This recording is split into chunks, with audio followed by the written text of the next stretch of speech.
kembali bersama saya Pendeta Sander Konstantin Meha di dalam program 5 Menit Bersama Tuhan dari Klasis Rote Barat Laut. Pada saat ini kita akan merenungkan kebenaran firman Tuhan yang terpilih dari Kisah Para Rasul pasal 1 ayat 1 hingga ayatnya yang ke-11 di bawah sebuah terang tema yaitu menjadi saksi kemuliaan Yesus. Saudara sekalian, biasanya sebelum kita mau keluar, misalnya kita mau ke gereja ya, kebanyakan kita pasti bercermin atau kita berkaca-kaca dulu. Kita akan lama sekali di muka cermin. Kita lihat kita pun wajah, bahkan kita lihat seluruh badan kita. Dan tentu di dalam hati kita bilang, "Woi, ternyata beta masih gagah juga ya. Beta ganteng atau beta cantik." Saat di cermin, kita lihat kita punya rambut, mangkali masih acak-acak, kita bikin rapi dulu. Di muka cermin kita lihat kita punya kancing baju yang miring, kita atur lagi. Bahkan di cermin pun kalau kita lihat alis mata, itu ada bengkok, pasti diperbaiki saat bercermin. Tentu di saat bercermin itu saudara, kita sedang melihat diri kita sendiri. Apakah sudah beres atau belum? Apakah sudah rapi atau belum? Nah saudara sekalian, seperti di dalam pembacaan kita saat ini. Di dalam Kisah Para Rasul pasal 1 ayat 1 hingga ayatnya yang ke-11. Ini merupakan sebuah pembukaan dari kitab Kisah Para Rasul sekaligus kelanjutan dari kitab Injil Lukas. Nah penulis Lukas dia mau menyampaikan di dalam buku yang pertama bahwa dia telah menuliskan tentang segala sesuatu yang dikerjakan dan diajarkan oleh Yesus sebelum dia terangkat ke surga. Nah di sini ada beberapa hal saudara yang dicatat mengenai hal yang dikerjakan dan diajarkan oleh Tuhan Yesus. Yang dimana pada intinya hal itu berkaitan tentang hal kerajaan Allah. Nah saudara, jika Yesus sendiri dia telah mengerjakan dan mengajarkan tentang kerajaan Allah, yang menjadi pertanyaan bagi kita saat ini, apa yang kita lakukan sebagai orang percaya yang hidup di masa sekarang? Yang pertama saudara, yang saya catat bahwa ketika kita hidup di masa sekarang, yang mau disampaikan bahwa percayalah kepada Kristus yang bangkit dan hidup, serta peganglah janji Tuhan. Imanilah Kristus di dalam seluruh hidupmu.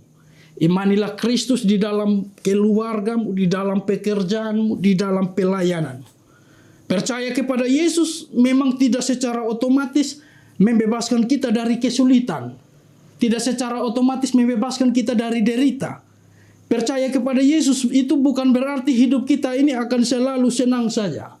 Percaya kepada Kristus bukan kehidupan kita ini jauh dari kesusahan. Semua penyakit sembuh, semua usaha sukses. Tidak, saudara. Tetapi seperti yang ada di dalam lagu rohani, saudara. Di situ disampaikan. Tuhan tak pernah janji langit selalu biru. Tetapi Dia berjanji selalu menyertai. Nah, kurang lebih nyanyian rohani seperti itu. Bahwa Yesus tidak berjanji hidup akan selalu mulus. Yesus tidak berjanji bahwa laut akan selalu tenang. Tetapi Dia berjanji menyertai kita di dalam susah senang kehidupan kita. Dia menyertai kita di dalam pergumulan pekerjaan, di dalam tantangan pelayanan, di dalam kesukaran, di dalam badai dunia ini. Oleh karena itu pegang janji Tuhan saudara. Sebab Dia yang memberikan janji. Dia adalah Allah yang setia menggenapi janjinya. Dan yang kedua yang kita lakukan di masa sekarang saudara, bahwa imani kehadiran Kristus di dalam keseharian kehidupan kita. Ketika Tuhan Yesus menampakkan diri sesudah kebangkitannya, Yesus tidak hanya mengumumkan bahwa Ia telah bangkit, tetapi yang sangat luar biasa saudara, Yesus sendiri Dia hadir di dalam keseharian hidup para murid. Yesus bersama-sama dengan mereka. Ikan goreng yang mereka makan itu juga dimakan oleh Yesus sendiri. Yesus bersama kita sehingga baik kehidupan jasmani, kehidupan rohani, hal itu dijamin oleh Tuhan Yesus. imanilah kehadiran Yesus dengan penyerahan diri, dengan penyangkalan diri, dan dengan ketaatan secara total. Dan catatan yang ketiga yang dapat kita lakukan di masa kini, saudara. Taat melakukan apa yang dikerjakan dan diajarkan oleh Tuhan Yesus. Yesus mengerjakan apa yang diajarkannya.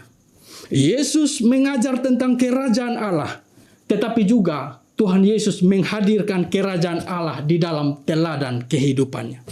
Yesus bukan saja mengajarkan keselamatan, tetapi Tuhan Yesus juga mengerjakan keselamatan itu. Karena apa? Tuhan Yesus itu disebut juru selamat, bukan guru selamat. Bahwa Yesus tidak hanya berbicara tentang kasih dan kerendahan hati, tetapi dia juga membasuh kaki para muridnya. Bahkan dia membuktikan kasihnya dengan mati untuk saya dan saudara sekalian.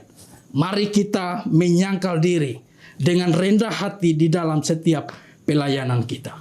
Saudara yang diberkati oleh Tuhan kita Yesus Kristus, bahwa firman Tuhan sudah kita dengar, tetapi kalau kita tidak mengoreksi hidup, bahwa kita ini ibarat orang yang bercermin, tetapi tetap santai walaupun mendapati hidup kita ada sementara amburadul. Jangan hanya menjadi pendengar, tetapi jadilah pelaku firman Tuhan. Benahi diri, baharui hidup, dan jadilah saksi untuk melanjutkan apa yang dikerjakan dan diajarkan Yesus tentang kerajaan Allah. Maka hal ini pun pas dengan tema besar kita di dalam memperingati kenaikan Yesus Kristus, yakni menjadi saksi kemuliaan Yesus. Saudara yang diberkati Tuhan, kitab Kisah Para Rasul ini ditujukan untuk Theophilus yang adalah kekasih dan sahabat Allah. Saya mau katakan begini, saudara. Sesungguhnya saya dan saudara sekalian, kita adalah kekasih Allah. Kita adalah sahabat Allah. Kita adalah kawan sekerja Allah. Allah terus bekerja, maka kita pun bekerja bagi Allah. Kita menyatakan tanda-tanda kehadiran kerajaan Allah melalui tanggung jawab kita di dalam kehidupan keluarga, di kantor, di gereja, dan di tengah-tengah masyarakat kita. Sebelum Tuhan Yesus terangkat ke sorga, Tuhan Yesus menyampaikan pesannya bagi para muridnya. Dan pesan itu juga disampaikan kepada saya dan saudara-saudari sekalian di dalam menyongsong perayaan kenaikan Yesus Kristus di dalam minggu ini. Kita membuka sabda Yesus di dalam Yohanes 14 ayat 12. Di situ berkata, "Aku berkata kepadamu, sesungguhnya barang siapa yang percaya kepadaku, ia akan melakukan pekerjaan-pekerjaan yang aku lakukan, bahkan pekerjaan yang lebih besar daripada itu." Selamat menyongsong perayaan kenaikan Yesus ke surga. Tuhan Yesus memberkati kita dengan kebenaran firman-Nya. Amin.